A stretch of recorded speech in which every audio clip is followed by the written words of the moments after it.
Hey guys, welcome back to the channel. Today we're going to be looking at the fourth album by Cannibal Corpse, The Bleeding. So this is an album that is held in high regard among Cannibal Corpse fans and just fans of death metal in general, and this is also the highest selling album of their career, with 98,300 copies sold to be exact. I made a mistake in my previous video, saying it was 88,000. I do apologize. And this is their first album to feature a lineup change. For the better, I guess. So let's get into it.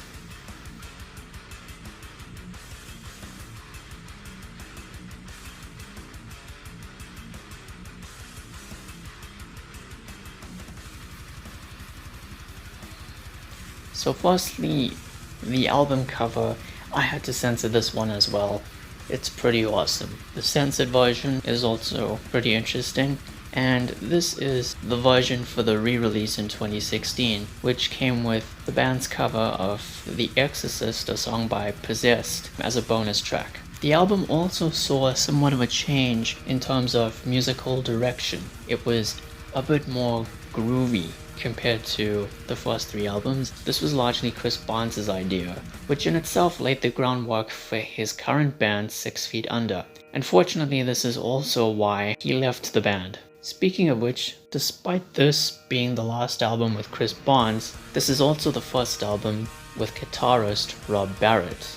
He did mostly rhythm guitar work with a few solos here and there. Alex Webster's bass is much more prominent and some of the most polished bass in the Chris Barnes era of Cannibal Corpse. The guitar work is far more technical than anything the band had ever done prior to this, and I think that's largely due to Rob Barrett's contributions to the album. Chris Barnes returns to some of his higher pitched vocals, and there's even a few pig squeals here and there, so if you like that, you'll find it here.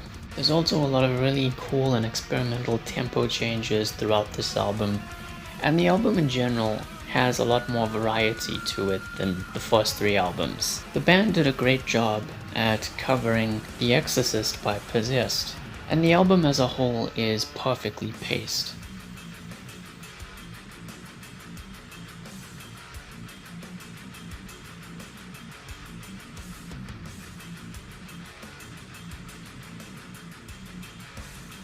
Now the only complaint I have with this album is that the last two songs don't quite live up to everything else on the album.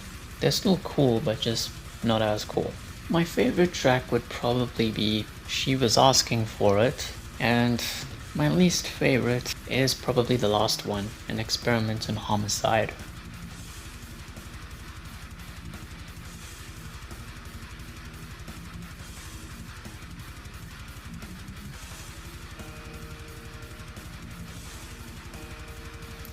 So yeah, that was my review of The Bleeding by Cannibal Corpse. Next time we're going to be looking at Vile, the fifth album, and the first album with George Fisher, aka Corpse Grinder.